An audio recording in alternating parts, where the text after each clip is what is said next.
Hello friends, आज आपण बघूया की ऑप्शन ट्रेडिंग काय असतं. सर्वात आधी समजून घेऊया की ऑप्शन काय आहे. ऑप्शन हे डेरिव्हेटिव्ज आहेत इंडेक्सचे. इंडेक्स कोणते तर Nifty, bank Nifty, fine Nifty, mid cap Nifty. Okay, या सगळ्यांचे डेरिव्हेटिव्ज असतात ऑप्शन आणि फ्युचर. फ्युचरमध्ये पण आपण बाय आणि सेलिंग करू शकतो आणि ऑप्शनमध्ये सुद्धा बाय आणि सेलिंग करू शकतो. आपण डायरेक्टली इंडेक्समध्ये ट्रेड नाही करू शकत, त्यासाठी हे डेरिव्हेटिव्ज केलेले असतात. आता ऑप्शन ट्रेडिंगमध्ये काय होतं की आपण दोन प्रकारे ट्रेडिंग करू शकतो. एक म्हणजे ऑप्शन बाय आणि दुसरं ऑप्शन सेलिंग. ऑप्शन बाय करण्यासाठी आपल्याला कमी कॅपिटल लागतं, ऑप्शन सेलिंग करण्यासाठी आपल्याला जास्त कॅपिटल लागतो. म्हणून ज्यांच्याकडे कमी कॅपिटल असते ते मोस्ट ऑफ लोक ऑप्शन बाईंगच करतात. पण ऑप्शन बाईंगमध्ये काय होतं की ऑप्शन यांना थिटा डीके असतो. थिटा डीके म्हणजे काय असतं की जशी जशी एक्सपायरी जवळ येते ना, तसं ऑप्शनची प्राईस ही कमी होत चालते. आणि जर एक्सपायरीला तो ऑप्शन OTM असेल तर त्याची व्हॅल्यू 0 होते, कारण टाईम व्हॅल्यू कमी झाल्यामुळे त्याची व्हॅल्यू 0 होते. OTM ऑप्शनला इंट्रेन्सिक व्हॅल्यू नसते, फक्त टाईम व्हॅल्यू असते, त्यामुळे ती 0 होते. ओके, आता ऑप्शन बाईंग केव्हा करायचं आणि ऑप्शन सेलिंग केव्हा करायचं आपण बघूया. ओके, जर मार्केट बुलिश सेंटिमेंट असेल आपल्या मार्केटमध्ये तर आपण ऑप्शन बाय करतो, म्हणजे कॉल बाय करतो किंवा पुट सेल करतो. या दोन प्रकारे आपण प्रॉफिट घेऊ शकतो, कॉल बाय करून किंवा पुट सेल करून. आणि जर मार्केटमध्ये बुलिश सेंटिमेंट असेल तर पुट बाय करून किंवा कॉल सेल करून, कॉल सेल किंवा कॉल शॉर्ट पण कॉल सेललाच म्हणतात, तर त्यामध्ये आपण प्रॉफिट करू शकतो. आता आपण बघूया की कॅपिटल, मात्र सेलिंगला काय ना की कॅपिटल जास्त लागतं, त्यामुळे आपण सेलिंग फार करत नाही. पण मी आज तुम्हाला सांगणार आहे की ऑप्शन सेलिंग कमी कॅपिटल, हाफ कॅपिटलमध्ये कसं करायचं. जर तुम्हाला 2 लाख रुपये लागत असतील ऑप्शन सेलिंगला, तर 1 लाखपर्यंत मार्जिन कशी तुम्हाला घेऊ शकता, तुम्ही 1 लाखचा बेनिफिट कसा घेऊ शकता तर बघूया. आता बघा, जर निफ्टी इन द सेन्स आपण रिसेंटली मार्केट बघूया. हे बघा, इथं मार्केट आहे सकाळी 9:40 या लेवलला मार्केट आहे. इथं आपला व्ह्यू बुलिश बनणार.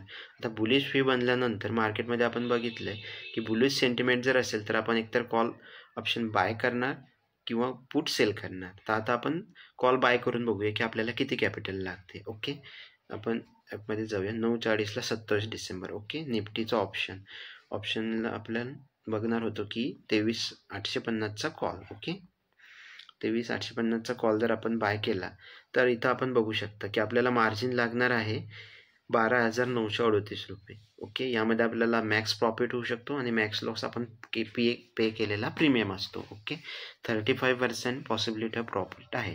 यामध्ये आपल्याला कमी कॅपिटल लागतं. ओके, पण यामध्ये थिटा डीके आपल्या फेवरमध्ये नसल्यामुळे आपल्याला बऱ्याच वेळा लॉस सहन करावा लागू शकतो. ओके, आता आपण बघूया की पुट सेल केल्यानंतर आपल्याला किती मार्जिन लागते आणि ती मार्जिन आपण कमी कशी करायची. ओके, हे आपण क्लिअर करूया. तर आता आपण बघूया की आपण कॉल ऑप्शन बाय केला होता 23,850चा. आता आपण तोच ATMचा पुट सेल करून बघूया. ओके, 23,850चा हा पुट आपण सेल केला तर आपल्याला बघा इथं मार्जिन लागत आहे 2,07,000 रुपये. इथं मॅक्स लॉस अनलिमिटेड आहे, मॅक्स प्रॉफिट मात्र लिमिटेड आहे. कारण जेवढा थिटा डीके होणार तेवढा तुम्हाला प्रॉफिट होणार आणि मॅक्स तुमचा प्रीमियम 0 होऊ शकतो. म्हणून तुमचा जो प्रीमियम पे तुम्ही घेतलेला आहे, जो स्ट्राईक प्राईस घेतलेला आहे प्रीमियम पे करून तर तो जो ऑप्शन 0 होईल तेवढं तुम्हाला मॅक्स प्रॉफिट येईल इंटू लॉट साईज. ओके, तर तुम्हाला मॅक्स प्रॉफिट 11,790 होऊ शकतो, मात्र मॅक्स लॉस अनलिमिटेड आहे. आता आपण इथं एक छोटीशी ॲडजस्टमेंट करू.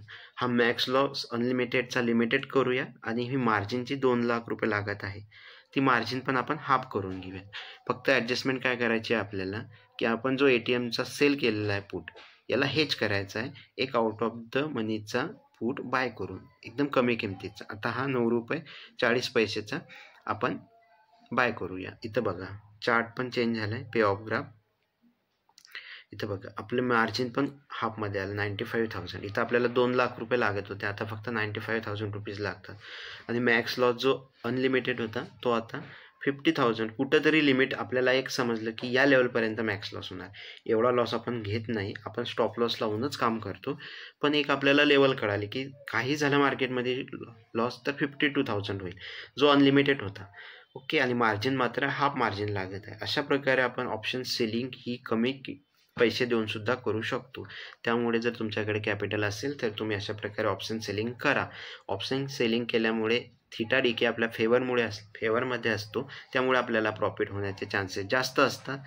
त्यामुळे ऑप्शन सेलिंग करणं कधीही फायद्याचं ठरू शकतं ऑप्शन बाईंग करण्यापेक्षा. ओके, व्हिडिओ जर तुम्हाला आवडला असेल मित्रांनो तर लाईक करा, चॅनलला सबस्क्राईब करा आणि बेल आयकॉनला प्रेस करा, जेणेकरून माझ्या आलेले नवीन व्हिडिओ तुम्हाला लगेच कळतील आणि तुम्ही बघू शकणार. Okay, thank you.